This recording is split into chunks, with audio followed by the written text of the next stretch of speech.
Assalamualaikum warahmatullahi wabarakatuh. Teman, kita lanjutkan lagi novel yang berjudul Istri 100 kg karya Ilyas Wan. Saya dari channel YouTube Mang Dana Tukang Buku mengucapkan selamat membaca. Sudut pandang Adam. Pokoknya mama gak setuju sama keputusan kamu, teriak mama lantang. Sekarang mama dan papa sedang duduk di ruang keluarga. Mama menelpon dan menyuruhku untuk pulang ke rumah karena ada hal penting yang akan dibicarakan. Ma, Adam udah dewasa, biarkan Adam memilih jalan hidup Adam sendiri. Ucapku frustrasi. Mama selalu saja mengatur jalan liku hidupku, kehidupanku bahkan mimpiku. Mama tahu yang terbaik untuk kamu, jadi baiknya kamu turuti saja kemauan mama, bentak mama lagi seraya melipat kedua tangannya di depan dada. Aku hanya bisa mengembuskan napas dengan kasar, tanda penolakan. Adam tetap akan mempertahankan rumah tangga Adam dengan Ayu. Tegasku lagi. Kamu mau jadi anak durhaka? Mama sudah terlanjur muak dengan sikap sombongnya itu.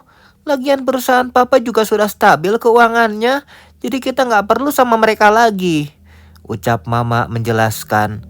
Tapi Adam masih menginginkan Ayu, mah. Gumamku pelan. Aku tahu mama tetap kukuh dengan keinginannya. Bukan mama namanya jika tidak keras kepala. Jangan bilang kalau kamu sudah cinta sama wanita itu. Selidik mama menatapku tajam. Mama benar. Aku memang sudah cinta dan sayang sama dia. Bahkan sebelum dia seperti sekarang, aku sudah respect sama dia. Aku hanya ingin mama tahu, jika saat ini kebahagiaanku itu Ayu. Seharusnya mama mendukungku bukan malah memojokkan aku seperti ini. Mama memegang dadanya, mungkin dia shock dengan pernyataan aku barusan. Enggak Adam, mama enggak mau punya menantu dia. Penuhi saja keinginan dia untuk bercerai. Sungut mama marah. Mama yang memaksa aku untuk menikahi dia, tapi mama juga yang memaksa aku untuk bercerai. Mau mama sebenarnya apa sih? Kepuasan dari mama sendiri, teriakku kesal. Papa dari tadi hanya diam sambil memijit pelipisnya. Aku tahu sebenarnya papa ingin membelaku, tapi papa terlanjur takut dengan marahnya mama. Itu karena mama punya hak atas hidup kamu, Adam. Surga kamu tetap berada pada mama walaupun kamu sudah menikah, ingat itu. Hardik mama marah. Selalu begini. Mama akan selalu menyebutku anak durhaka jika aku tidak menuruti keinginan mama. Semua permintaan mama sudah Adam turuti selama ini. Tapi maaf ma, kali ini Adam tidak akan menuruti keinginan mama. Permisi. Aku segera bangkit dan berjalan menuju pintu keluar. Aku tidak ingin berdebat lagi dengan mama. Karena aku tahu aku tidak akan menang melawan mama. Tunggu Adam. Mama belum selesai bicara, teriak mama memanggil namaku. Aku sungguh tidak peduli lagi. Biarlah kali ini aku menjadi anak durhaka. Aku hanya ingin bahagia dan mewujudkan mimpiku. Apa salah? Kurasa tidak. Ma, sudahlah. Dia sudah besar, ucap papa pada mama. Setelahnya entah apa lagi yang mereka bicarakan. Karena pintu sudah aku tutup. Aku segera berjalan ke arah mobil dan lebih memilih untuk pulang ke rumah. Sepanjang perjalanan menuju rumah, aku selalu terbayang bagaimana perlakuan mama padaku. Sejak kecil, aku selalu ingin di luar bersama teman-teman, bermain bola, juga permainan seru lainnya.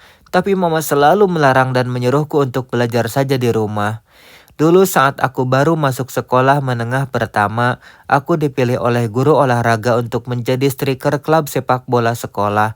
Tapi mama malah datang ke sekolah, menyuruh guru olahraga untuk tidak mengikut sertakan aku dalam pertandingan. Padahal aku sudah berlatih keras untuk itu.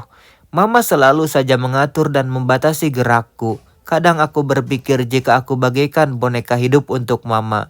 Saat dalam perjalanan, aku memilih untuk menemui Danis. Sebaiknya aku bicara empat mata dengannya. Karena kali ini aku tidak ingin lagi kehilangan Ayu. Aku tahu aku salah, tapi aku rasa ini belum terlambat. Tadi aku sudah menghubunginya, katanya dia ada di klinik. Jadi aku akan ke kliniknya sekarang. Saat sudah sampai di parkiran, aku segera turun dari mobil. Dengan langkah pasti aku berjalan menuju ke dalam klinik. Namun saat sampai di depan klinik, aku melihat Danis jalan sedikit berlari. Entah kenapa dia terlihat sangat terburu-buru. Lo mau kemana? Kok buru-buru? Tanyaku cepat menghentikan langkahnya. Ayu Dam, Ayu kecelakaan. Barusan gue dapat telepon dari teman gue yang ada di UGD rumah sakit. Katanya Ayu kecelakaan dan sekarang di rumah sakit. Jawab Danis menjelaskan. Seketika lututku terasa lemas, tubuhku seakan tidak bertenaga. Tanpa menungguku, Danis segera berlari meninggalkan aku menuju mobilnya. Aku masih diam terpaku. Entah berapa lama aku tersadar jika aku hanya tinggal sendirian di sini. Setelah merasa diri cukup tenang, aku pun berjalan cepat menuju mobil. Aku harus menyusul Ayu. Aku harus memastikan dia tidak kenapa-kenapa. Aku melajukan mobil dengan kecepatan tinggi. Aku ingin segera sampai di sana. Entah berapa lama waktu yang aku perlukan untuk bisa sampai di rumah sakit. Sekarang aku sudah berada di UGD, tapi tidak ada siapapun di sini. Maaf Sus, saya mau tanya pasien kecelakaan atas nama Ayu Pratama. Aku akhirnya memilih bertanya pada resepsionis rumah sakit. Sebentar ya Pak. Pasien yang bernama Ayu Pratama sekarang sudah dipindahkan ke ruang ICU Bapak. Karena pasien mengalami kecelakaan yang cukup parah, ujarnya. Ruang ICU-nya di mana ya? Tanyaku lemas. Lurus saja Pak, dari sini lurus terus belok kanan. Jawabnya menerangkan. Aku hanya mengangguk lemas. Rasanya kakiku sudah tidak lagi bertenaga. Di depan sana aku lihat sudah ada mama dan papanya Ayu, juga Danis. Mereka ternyata sudah sampai duluan ke sini. Tanpa bicara sepatah kata pun, aku memilih duduk di dekat Danis, sedangkan mama dan papanya Ayu duduk di hadapanku. Mereka berdua sama sekali tidak mengetahui kedatanganku. Mungkin mereka terlalu larut dalam kesedihan yang menimpa Ayu. Sebenarnya aku ingin sekali menanyakan perihal kecelakaan yang dialami oleh Ayu. Tetapi aku tidak berani membuka suara karena mamanya sangat terpukul atas kejadian ini. Klek, pintu terbuka. Terlihat dokter dan 2 orang perawat keluar dari ruang ICU tempat Ayu dirawat. Kami segera bangun dan berjalan menuju dokter. Gimana keadaan anak saya dok? Tanya mama Ayu cepat. Saat ini kondisi pasien masih koma. Ini mungkin disebabkan benturan terlalu keras di kepala juga di bagian punggung. Jadi kita lihat perkembangannya 24 jam ke depan ya. Jawab dokter menjelaskan. Terdengar suara tangisan mamanya Ayu yang semakin menjadi. Dia bahkan terkulai lemas di pelukan Pak Pratama. Sabar ya Ma, ini mungkin suatu ujian untuk kita, ucap Pak Pratama menenangkan istrinya.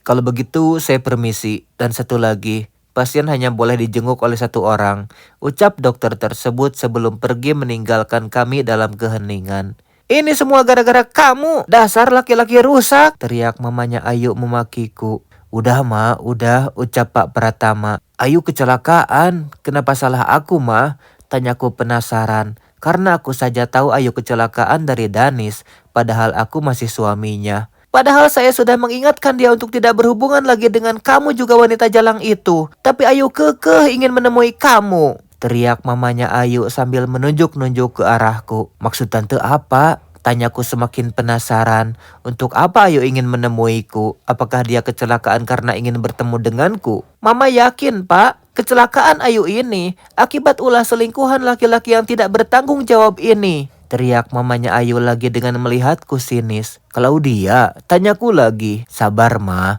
kita sudah laporkan kejadian ini pada pihak polisi. Jadi kita tunggu saja kabar selanjutnya dari mereka. Mama tenang ya, ucap papanya Ayu memeluk istrinya. Kepalaku semakin pusing memikirkan ini semua. Kenapa ini ada sangkut pautnya dengan Claudia? Apakah dia nekat untuk membunuh Ayu, tapi untuk apa? Aku melihat ke arah Danis untuk mendapatkan penjelasan darinya. Karena aku benar-benar bingung dengan ini semua.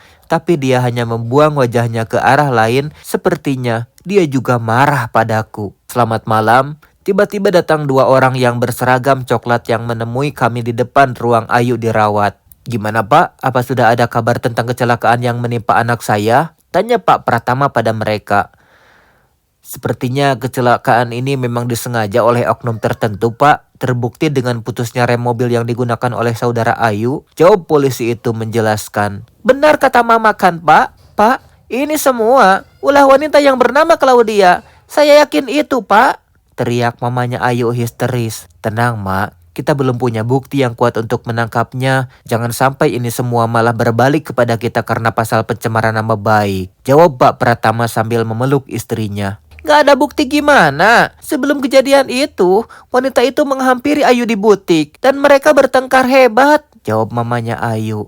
Kalau begitu, kami akan menemui saudara Claudia untuk memintai keterangan. Ibu tahu di mana alamat saudara Claudia? Saya tahu, Pak, jawabku cepat. Sekarang semua mata tertuju padaku. Kalau begitu, Bapak ikut kami ke sana ya, ucap polisi tersebut. Baik, Pak. Danis, kabari aku ya kalau ada kabar tentang Ayu. Pesanku pada Danis yang dibalas anggukan olehnya. Ayu, jika ini memang akibat dari ulah Claudia, aku berjanji, aku akan menebus semua kesalahan dan dosa yang udah aku lakukan pada kamu.